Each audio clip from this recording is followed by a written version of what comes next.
Hello everybody, this is Casey from the Local History and Genealogy Department here at the Covington branch of Kenton County Public Library. Our Facebook Live today is just going to be a quick overview of some of our new collections to our GeNKY database. That's the department's sort of online database of print material versus our Faces and Places database, which is all photographs.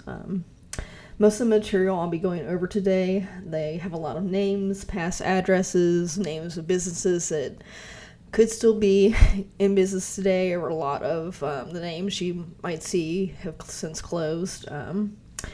So most of these will be indexed already in GeNKY. I'm also going to go over a couple of collections that are being in the process of being indexed right now, and they'll eventually be on GeNKY as well.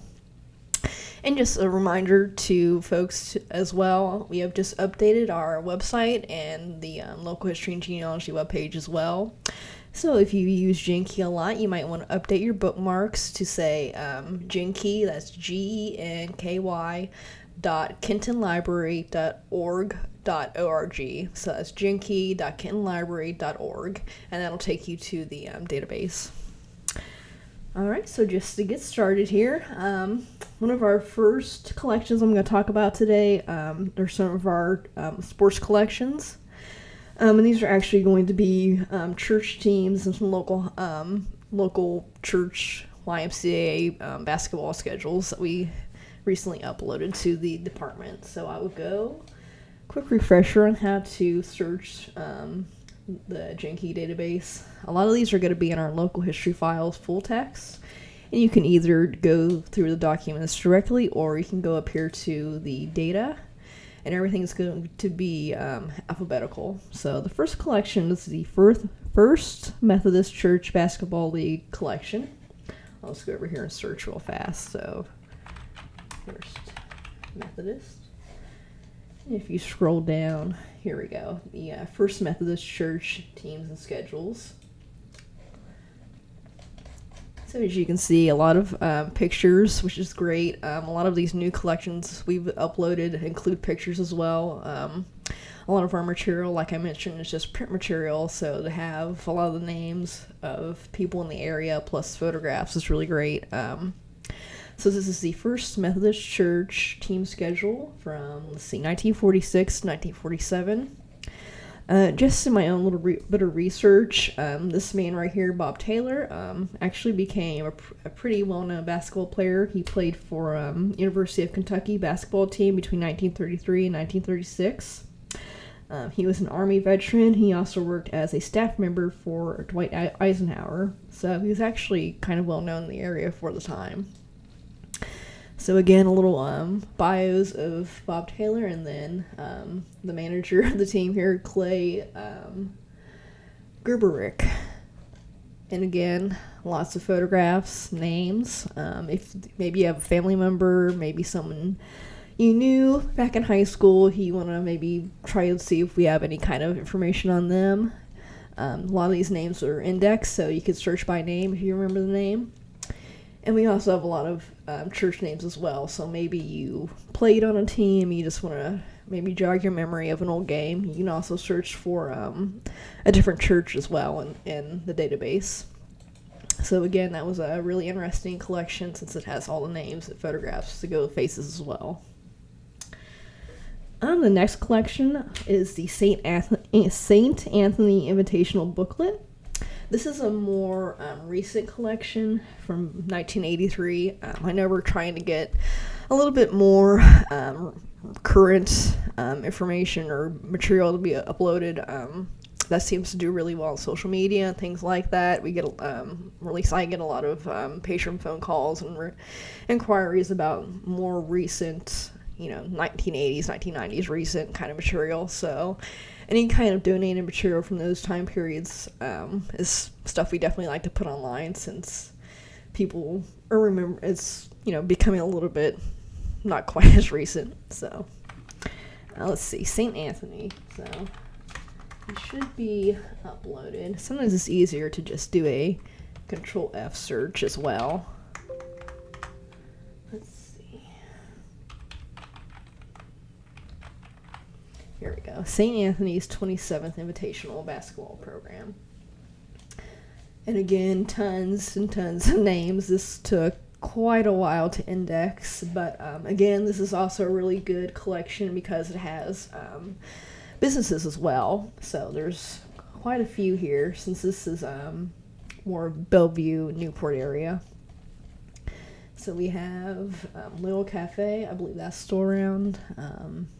Some other businesses as well. Old Frisch's Ad, yeah. So a lot of different advertisements, businesses too.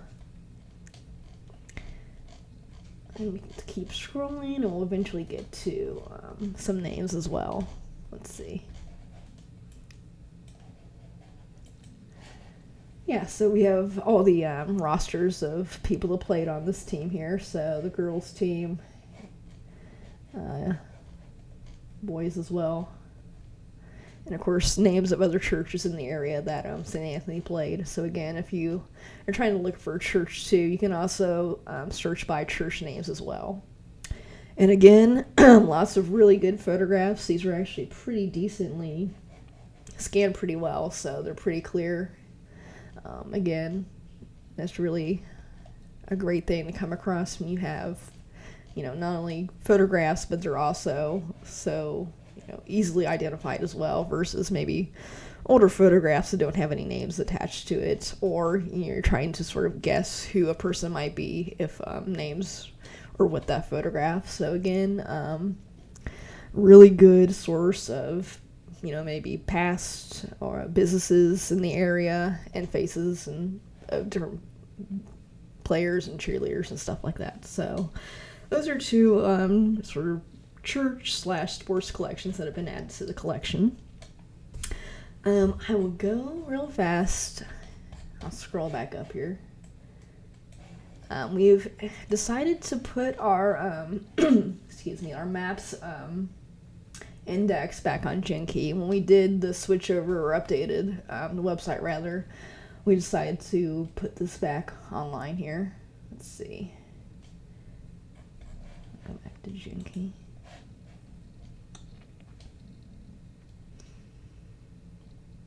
Okay, Northern Kentucky maps and atlases. So we have included this as well. Again, you can go by document or data. I will say that we also, the map case, the physical map case, and the department as well. A lot of new maps have been added to that.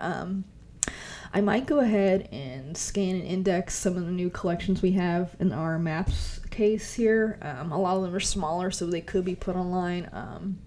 These included a lot of fortresses and defenses of Cincinnati during the Civil War, so those are always really great to put online since people have such an interest in the Civil War and stuff related to that.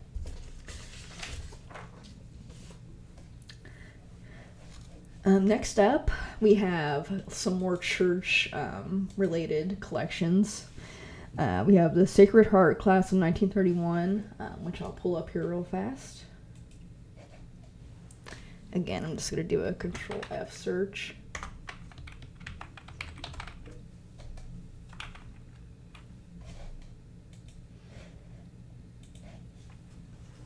This is not a very big pamphlet, but it has a lot of names attached to it as well.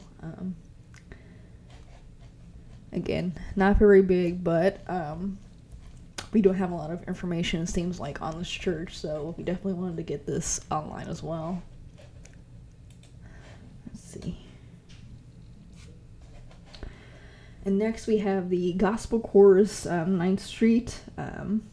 This is for their 32nd anniversary performance, and this document is from 1972. So again, a recent-ish sort of collection added to GeNKY.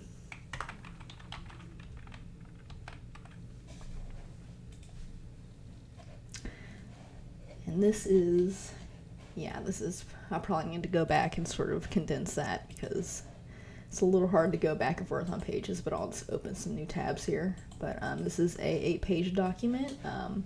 Again, lots of names associated with the document here in this 9th Street Church. So this is a lot of names of performers, some church members, area businesses are also included in this document.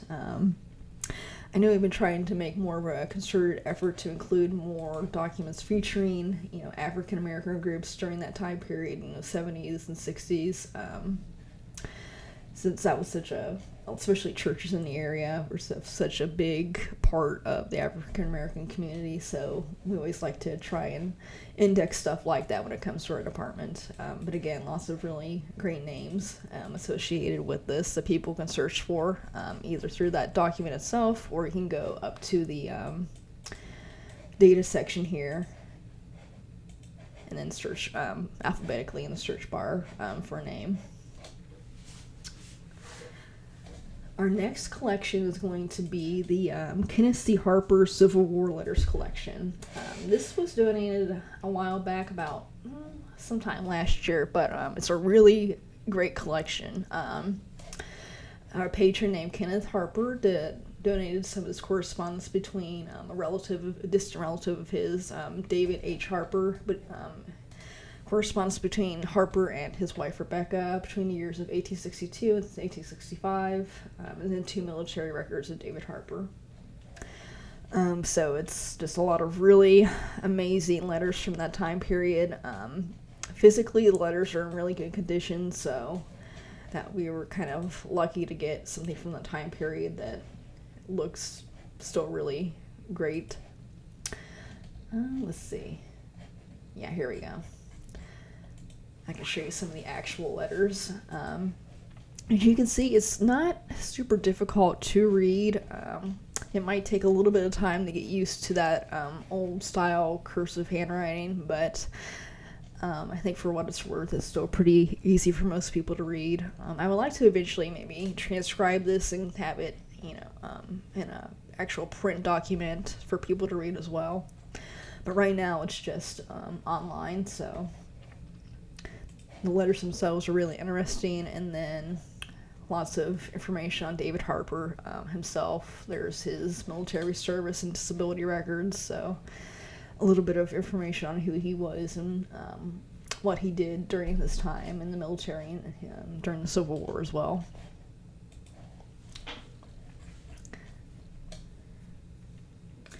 Next up, we just have a couple of little miscellaneous collections I wanted to kind of give a shout out. This is not yet on GeNKY, but I thought it would be worth mentioning since eventually it will be, some of the documents will be scanned and uploaded to GeNKY. We recently found a time capsule from the old Covington courthouse. A lot of this material is from the 1960s and 70s. It was a time capsule sort of put there in a sort of a cornerstone time capsule, and that was eventually unearthed, and somehow we ended up with it in the library. It might have come from our director, Dave Schroeder, I believe. I think someone from the courthouse gave it to him and then gave it to us. So it's a pretty interesting collection. There's a lot of legal documents, different things related to different cases and stuff at the courthouse during that time period. So if you have any kind of interest in legal stuff during that time, this might be a good collection to peruse once it's uploaded. A lot of names of lawyers and addresses of practices that were around during that time period. So again, if that's something that you're trying to do research on, that would be a good place to take a look at eventually once that's uploaded to GeNKY. Okay, next up we have the Southgate Bicentennial booklet. This was just sort of a random collection I found, or in a sort of mishmash of different things that I was looking to index and scan. But it has a lot of names, a lot of businesses during that time period. Let's see if I can pull that up real fast. Let's see.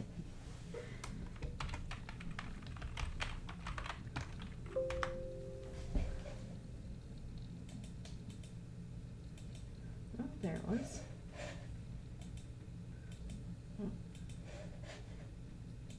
Okay, here we go. Again, this was, from July 9th to 17th, 1976, so another collection that's a little bit more recent. Again, this was a really stay time consuming rather collection to index because it's just tons and tons of names.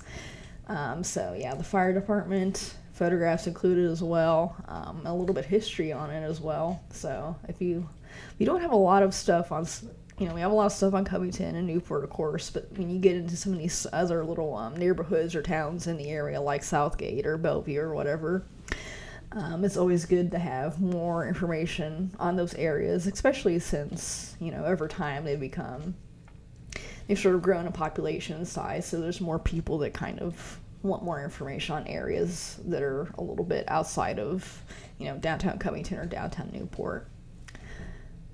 So again, it's a brief revised history of Southgate, pictures as well, the town hall, Evergreen Cemetery. Cemetery information is always super popular.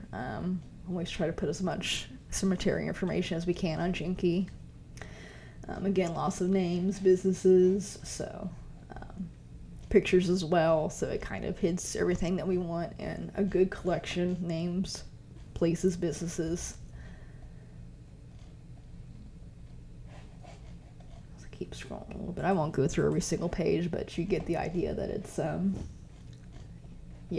tons of names. So really good collection if you're from that area or trying to do maybe research on a family member from that area.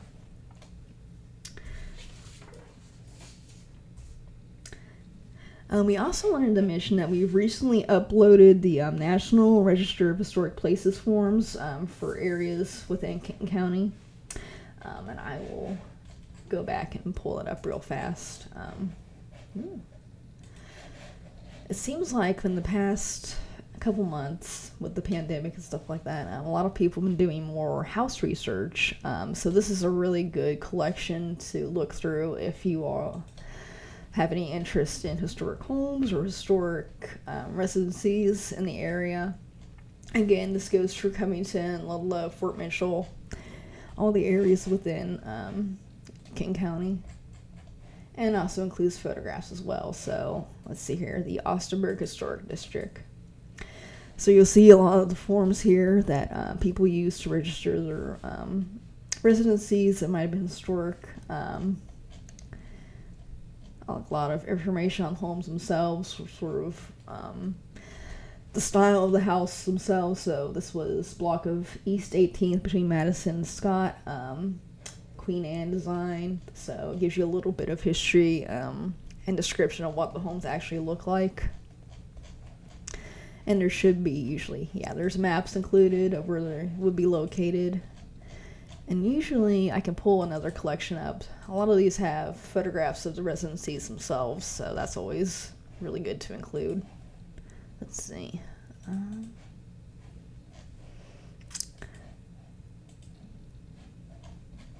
Well, I know there are some that have photographs included, but again, you get the idea. It's registers of areas I'm sure most people know about in the area. Mother of God. Let's see what else. Licking Riverside Historic District. So again, if you're looking to do some kind of research on maybe historic area, historic home, this would be a really good place to start if you're looking for stuff in the Covington-Kenton County area. And lastly, we have some new stuff added to the James Kiger collection. Let's see if I can find his right here. Yeah.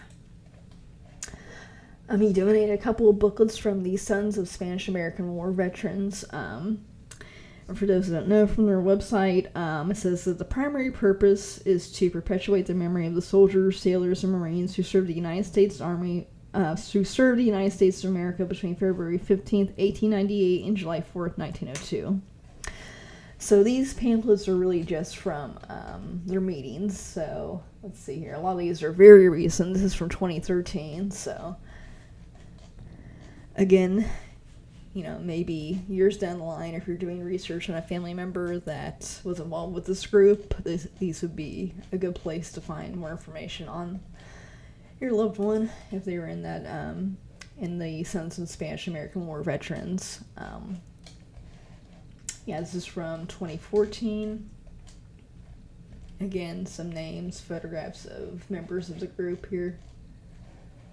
And I think we have one more. Yeah, from 2015. So 2013, 2014, 2015.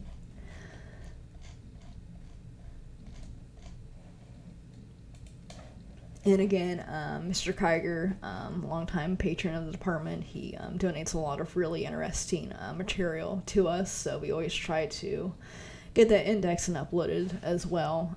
And again, this will always probably be updated with new material, so check back with his collection over time as well. I think that was probably the last item I was going to go over. Again, like I mentioned, there's some stuff that's new to the department or new collections that are in the process of being indexed.